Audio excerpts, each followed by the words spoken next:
Merci et bravo à vous, et bravo à tous les intervenants qui m'ont brillamment précédé.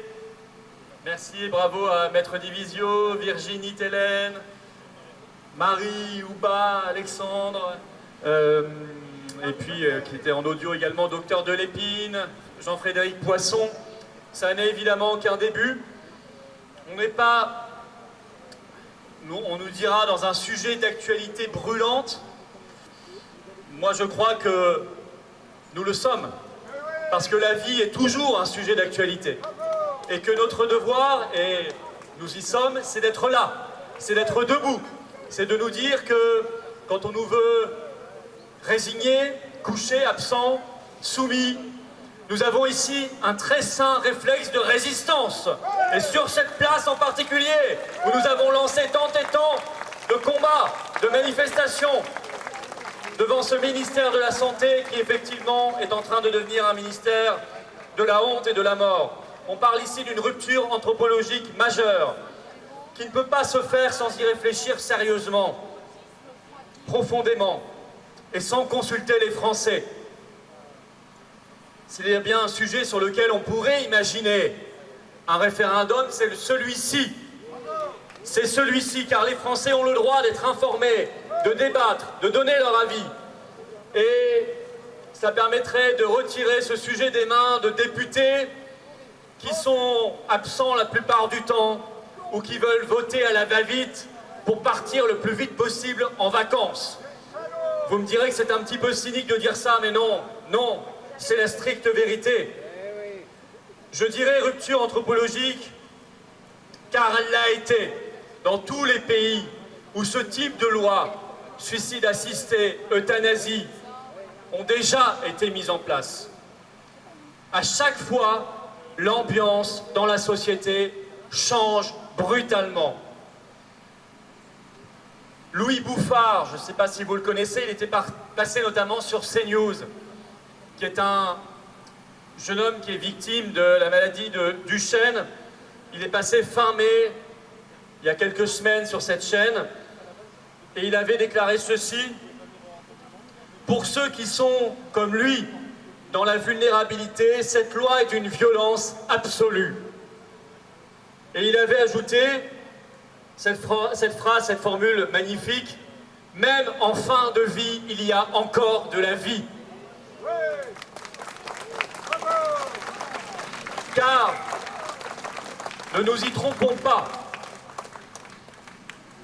ça n'est pas un droit à mourir qui sera ici créé, c'est une pression insupportable qui conduira vers un véritable devoir de mourir. Une pression insupportable qui pèsera sur les épaules d'un nombre considérable de nos compatriotes. Une fois que la boîte de Pandore est ouverte, les dérives sont systématiques. C'est ce qu'un article du Point qui a été publié en 2024 appelle le difficile encadrement des dérives. Alors je vais vous parler de ce difficile encadrement des dérives. Aujourd'hui, aux Pays-Bas, un mort sur 16 l'est par euthanasie ou suicide assisté. Un mort sur 16. Dans ces pays-là, il n'y a pas, je l'ai vérifié, de baisse des suicides. Parce que parfois on nous dit, les gens au moins arrêteront de boire du détergent, de se jeter sous un train ou de se pendre ou de se tirer une balle dans la bouche et le feront entre guillemets proprement, de manière encadrée. Eh bien c'est faux. L'injection ne remplace pas la pendaison, elle s'ajoute à la pendaison. Ce sont des morts en plus.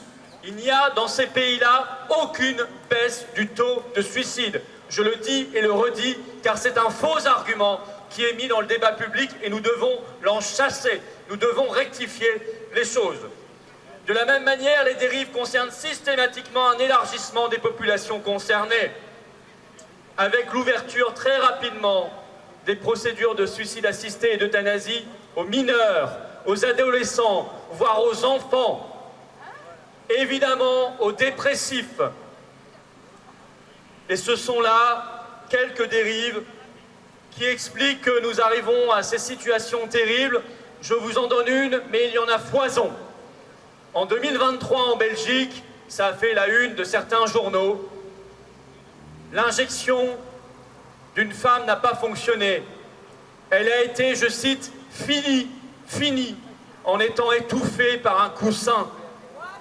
3 soignants étaient sur elle pour finir cette dame étouffée sous un coussin. Voilà où nous en arrivons. On nous présente ça comme le summum de la civilisation. J'appelle ça le summum de la barbarie, mes chers amis.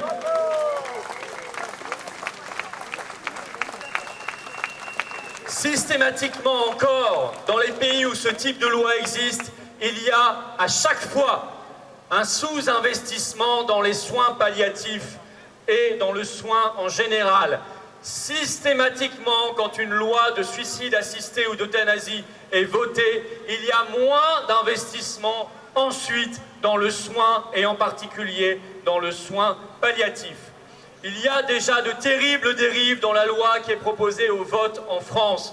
En particulier, et plusieurs des intervenants avant moi l'ont évoqué à raison, le terrible et honteux délit d'entrave qui punit la compassion, la solidarité, l'élan du cœur, de 30 000 € d'amende et de 2 ans de prison. Dans quelle société vivrons-nous si nous acceptons cette dérive-là? Mes chers amis, moi je ne veux pas vivre dans ce type de société et je ne veux pas que nous léguions ce type de société à nos enfants et à nos petits-enfants. Jamais. Fondamentalement, faites-vous confiance, en toute conscience, faites-vous confiance à Macron et aux macronistes pour prendre en charge ce genre de sujet qui touche tellement à l'intime. Pour ma part, pas du tout. Ces gens-là nous ont montré, année après année, le peu de respect qu'ils avaient pour la vie. Ce sont ces gens-là, et en particulier ce ministère-là, qui ont géré la problématique des injections ARN messager, qui ont géré la problématique et le scandale du Rivotril dans les EHPAD. Ce sont ces gens-là qui ont enfermé pendant des mois et des mois nos anciens qui n'ont pas pu voir leurs proches et qui parfois en sont morts de chagrin. Ce sont ces gens-là qui ont décidé que des gens étaient enterrés sans même que leurs proches puissent être là pour leur dernier moment et leur départ, leur grand départ. Nous avons accepté, ils ont mis en place, ils ont imposé ce niveau cruel d'inhumanité. Alors, de grâce, ne leur faisons plus confiance. N'imaginons pas que du jour au lendemain, ils vont devenir humanistes.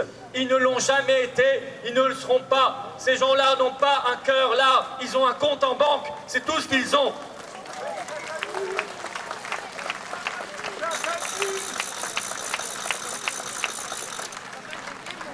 Et quand je parle de compte en banque, ne nous étonnons pas de voir les mutuelles derrière cette loi. La MGEN, par exemple, avait publié une tribune dans le JDD en 2022. Je cite un extrait. Allons à la conquête de nouveaux droits. Le sujet de la fin de vie est d'abord une question de dignité et de liberté individuelle. C'est marrant parce que la liberté individuelle, ça les intéressait beaucoup moins pendant le Covid et pendant l'injection. Ce n'était pas là une de leurs préoccupations. Vous pouvez encore trouver une autre tribune, celle de Thierry Baudet, qui, en 2020, présidait la mutualité française, qui regroupait 426 mutuelles de toute la France et qui plaidait pour une loi d'aide active à mourir. Ça n'est pas surprenant. C'est une industrie de la mort qui se met en place. C'est une vision comptable et financière qui domine, qui ne voit pas des hommes et des femmes, mais des charges financières, qui ne voit pas des vies, mais des lignes budgétaires, pour qui il n'y a pas des cœurs et des âmes, mais des pourcentages et des numéros. C'est ça la réalité de ceux qui nous dirigent, qui nous gouvernent. Ils ne voient pas ici une assemblée d'hommes et de femmes, ils ne voient que des chiffres, ils ne voient que des économies, ils ne voient que des lignes budgétaires. Eh bien nous savons que nous sommes bien plus que cela. Il y a ici des cœurs et des âmes, il y a ici des hommes et des femmes, il y a ici des gens qui veulent vivre et qui savent ce qu'est le prix de la vie. Et nous sommes de ce monde-là, de ce monde encore vivant. Il y a 40 milliards d'euros à trouver, nous dit Bayrou. Eh bien, l'aide à mourir sera une réponse budgétaire et comptable à ce calcul de boutiquier. Ça n'est pas Un fantasme puisque c'est calculé. Au Canada, par exemple, où la loi existe depuis une dizaine d'années, la direction parlementaire du budget en 2020 avait chiffré dans un rapport le gain financier, je cite, de la loi euthanasie, 149 millions de dollars canadiens par an, en moins pour les charges provinciales de santé, grâce, écoutez bien, à une baisse des coûts des soins palliatifs et de prise en charge des affections de longue durée. Je crois qu'on ne peut pas être plus clair. On ne peut pas être plus clair. C'est chiffré de manière froide et mécanique. Fabrice Divisio l'a dit, Virginie l'a dit, tout le monde l'a dit. Les gens veulent d'abord vivre dans la dignité avant de mourir. Ils veulent vivre dans la dignité. Et n'importe quel responsable politique avec un P majuscule devrait d'abord et avant tout s'intéresser à permettre à ses concitoyens, à ses compatriotes de vivre dans la dignité. Car aujourd'hui, avec la destruction de l'école, avec la destruction du modèle social, avec la destruction de l'hôpital, avec la destruction de nos libertés, avec la destruction de tous nos cadres de vie, on peut penser à la reconnaissance faciale, on peut penser à tout ce qu'ils mettent comme outil pour nous fliquer, pour nous surveiller, pour nous pourrir la vie. Évidemment, ils font tout pour rendre la vie plus difficile. Je pense qu'il faut faire exactement l'inverse, permettre à nouveau aux gens de souffler, d'être heureux, d'être joyeux, de remettre un peu d'espoir et d'espérance dans une société française qui est plongée sciemment dans la désespérance. Nous ne sommes pas des vendeurs de peur. Nous n'avons jamais acheté leur politique de la peur. Nous sommes ici pour susciter l'espoir, car il n'y a pas d'avenir s'il n'y a pas d'espoir. Et donc il faut créer, bâtir une grande politique de l'espoir et de l'avenir, pas de la peur et de la mort. Ainsi, nous proposons une grande loi d'aide à vivre. Aujourd'hui, il y a encore 20 départements en France sans soins palliatifs. C'est là qu'il faudrait mettre le paquet. Au lieu de continuer à fermer des lits dans les soins palliatifs et à l'hôpital, 100 000 lits fermés ces 20 dernières années à l'hôpital, et ça continue, et ça accélère même. Il faudrait inverser cette dynamique, remettre de l'humain dans les soins, dans l'hôpital, bien mieux considérer nos soignants, bien mieux les traiter, bien mieux les considérer. Mais pensez-vous que ce soit ces gens-là qui puissent le faire, puisque je vous rappelle que pendant 2 ans, ces gens-là ont mis à la rue des soignants par milliers dans notre pays qui n'avaient plus un centime pour vivre, qui étaient suspendus, comme ils disaient. Aujourd'hui, il faut 3 à 6 mois pour avoir un rendez-vous chez un médecin de la douleur. Ça n'est pas digne, c'est là qu'il faut mettre le paquet. Aujourd'hui, il y a un sous-investissement chronique dans la psychiatrie et la pédopsychiatrie. C'est là qu'il faut mettre le paquet. Il faut accompagner les familles, il faut aider les aidants, il faut aider les personnes en situation de handicap, leurs proches, leurs familles, leurs aidants, alors qu'elles se retrouvent tellement isolées, tellement abandonnées, parfois obligées de partir dans d'autres pays parce qu'elles ne trouvent pas les structures adéquates dans notre propre pays. Quelle honte! Il faut multiplier les structures d'accueil, il faut investir, il faut remettre au cœur du métier de je dirais, de vocation même, car c'est une vocation de médecins et de soignants, cette formule tellement célèbre que vous portez ici pour certains d'entre vous, primum non nocere, d'abord ne pas nuire, d'abord soigner. Un médecin n'est pas là pour tuer, un médecin est là pour soigner. Et ça, il faut le rappeler, le dire et le redire, car je sais qu'énormément de médecins et de soignants sont terriblement choqués par cette loi qui va leur demander de renverser totalement leur manière de concevoir leur métier, la manière dont ils le conçoivent d'ailleurs depuis des siècles et des millénaires. Et évidemment, recréer l'espoir pour tous nos jeunes, sortir de la société du désespoir sans projet, sans lumière, sans avenir, que les Français puissent avoir le choix sur cette loi, qu'elle ne leur soit pas imposée à la va-vite, comme ça, sans vrai débat de fond. un référendum, je l'ai dit, un grand débat serait très approprié. Et typiquement, c'est le genre de sujet qui aurait pu être l'occasion, s'il avait existé dans notre pays, d'un référendum d'initiative citoyenne. Voyez l'intérêt du RIC, c'est que ce genre de sujet, nous pourrions le prendre aux parlementaires et nous en occuper nous-mêmes. Vive le référendum d'initiative citoyenne sur tous les sujets. Nous le mettrons dans notre Constitution. En tous les cas, mes chers amis, chers patriotes, chers résistants, il faut se battre ensemble.